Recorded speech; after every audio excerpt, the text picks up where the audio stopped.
In a significant move, India's top drug controller has decided to waive off bridging trials in foreign approved vaccines. Essentially, it's going to save time, it's going to save a lot of bureaucratic red tape.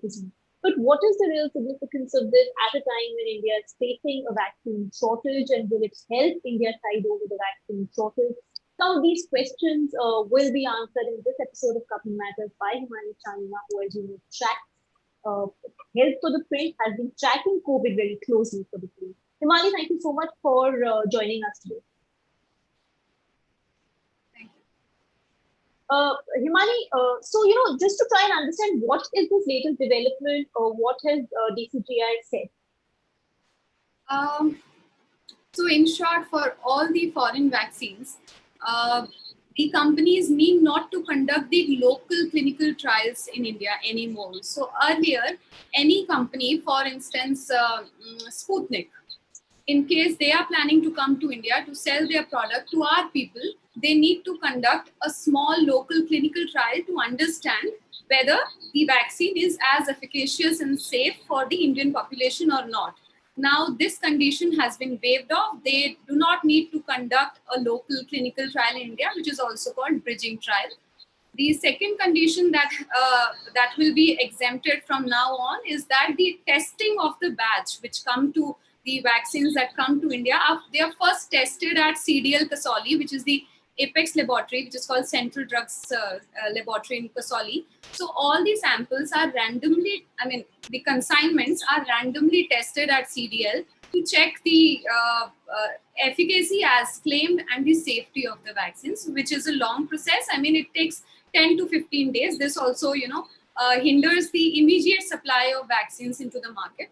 So considering the present scenario where the demand for vaccines is high and we are facing the acute shortage, and we have just passed the second, very ferocious wave, and we are also expecting the third wave. So the idea is to, bring more and more vaccines, and this is a kind of a lucrative thing that DCGI has done, because some of the pharma companies, including Pfizer, they wanted the waiver of local clinical trials. So, Right. So this in short, the notice from the DCGI office means. Right. So, Himani, in layperson language, to try and understand it, essentially means that the time it would take for a foreign vaccine to come from into India or for its India rollout will now be significantly reduced. Yeah, so I'll just explain this in little more words.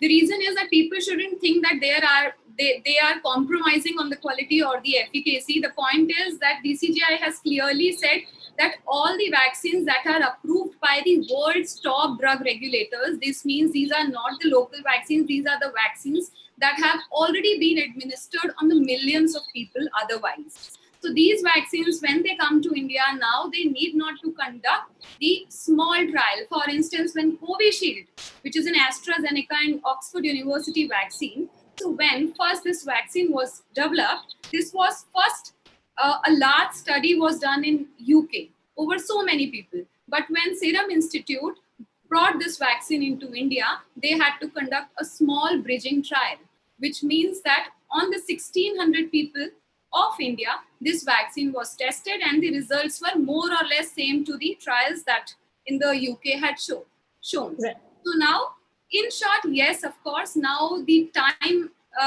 the hurdles to bring the vaccine directly into the market are much, much lesser, and it will reduce the time significantly. Okay, so Himani, what are the vaccines that we are talking about now? Because we know Sputnik is already coming to India. It's here. So what are the other vaccines that we are looking at when we say it's being waived off for foreign approved vaccines? The top three vaccines that come to my mind immediately, first is of course Pfizer. Pfizer was the first company to file for emergency approval authorization in India, which means Pfizer was the first COVID-19 vaccine which wanted approval in India, which is the world's largest. India is the world's biggest market. But Pfizer withdrew its application, citing two main concerns. One was the grant for indemnity. This means the government protection against the adverse effects if its vaccine will cause. The second was the waiver against the local trials. So while the issue of indemnity still remains and is in discussions, The second bone of contention that Pfizer had raised earlier, which was about the local trials, has been waived off. The other is, of course, Moderna. On behalf of Moderna, Cipla has already put in the request for indemnification.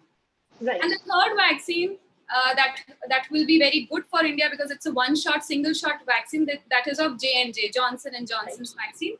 Johnson & Johnson in past had already indicated that it has no problem with conducting a small local clinical trial in India. But for now also, now there is no hurdle of conducting the trial.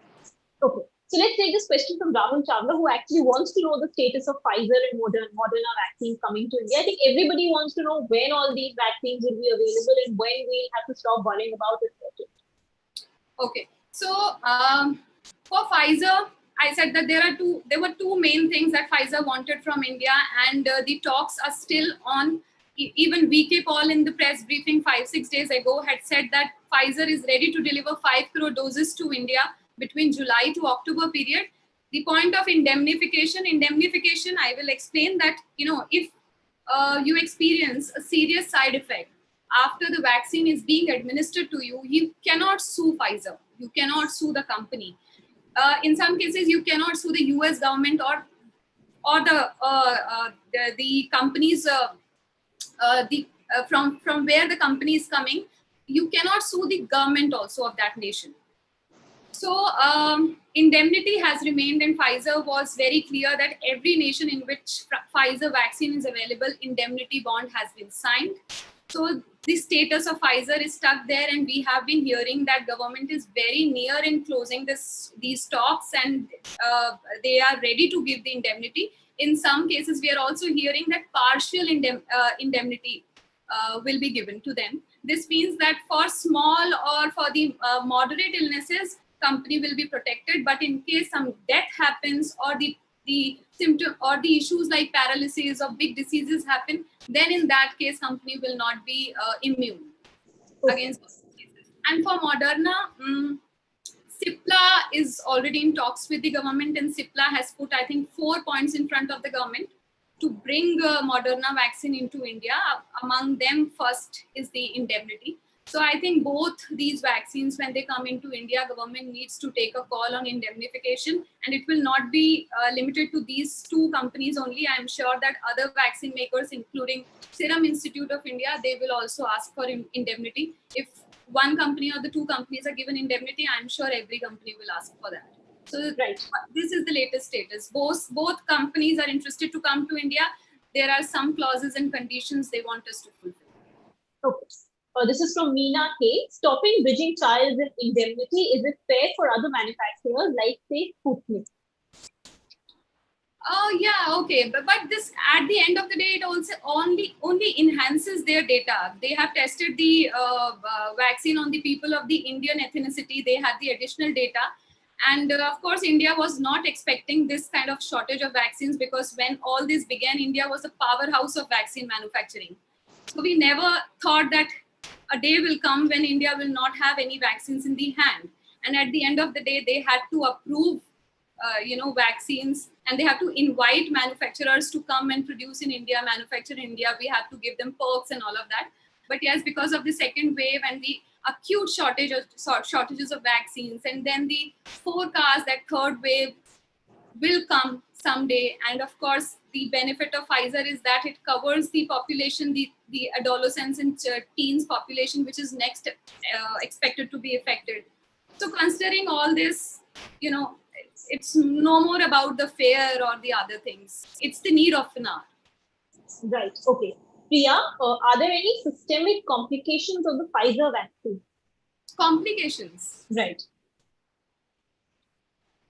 So all the side effects or all the adverse effects that have been reported till the date of all the vaccines are very mild, and the benefits are actually greater than the risks.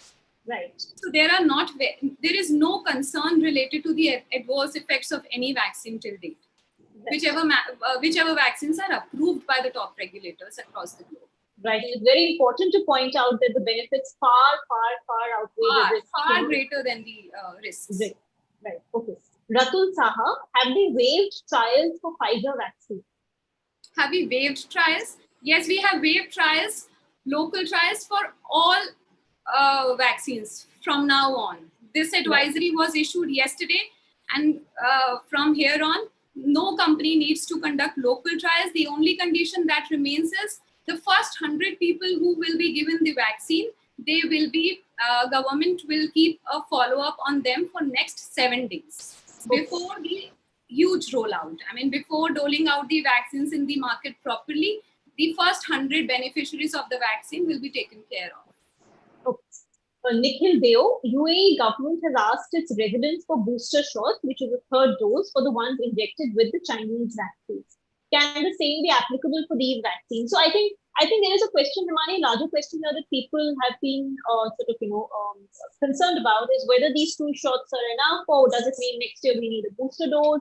Will it be like a flu vaccine where every year we need another shot? Yeah, so all these studies and researches, everything is going on.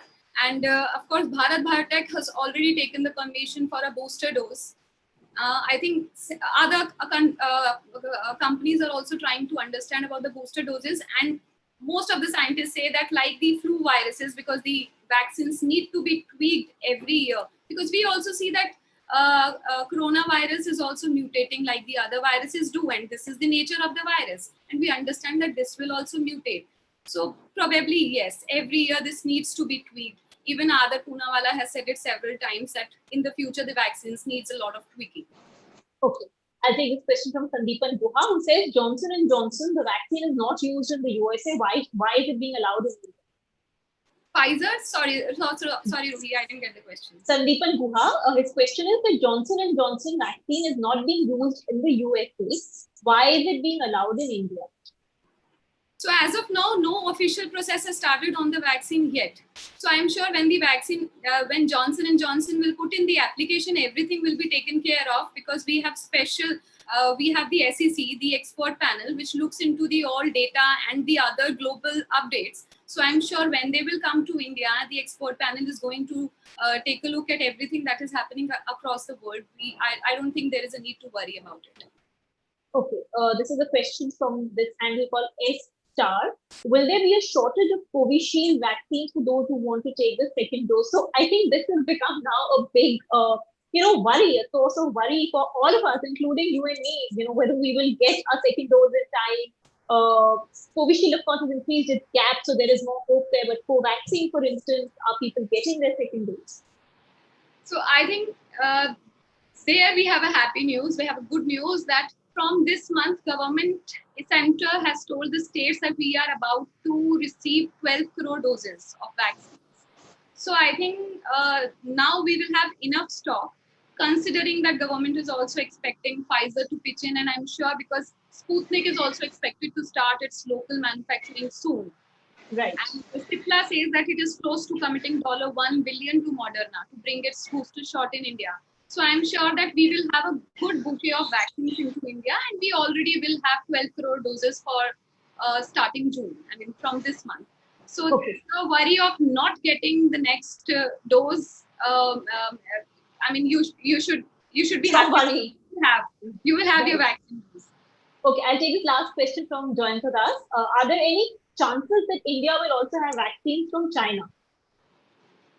As of now, no, because the latest advisory that DCGI has rolled out yesterday doesn't mention Chinese vaccines name per se, but it has, of course, said that all the vaccines that have been administered to millions. So if we want to read the names of the regulators, they have not specifically written the Chinese regulator. They have written US FDA, they have written MHRA, which is UK's regulator, they have written about Japan's regulator, but they have not mentioned the Chinese regulator. But in a line, they have said that all the vaccines that have been administered to millions of people. So in this line, I can, if I have to read between the lines, I can say that yes, of course, Chinese vaccines could come in case all these vaccines in together won't be able to, suffice the need of the Indian population.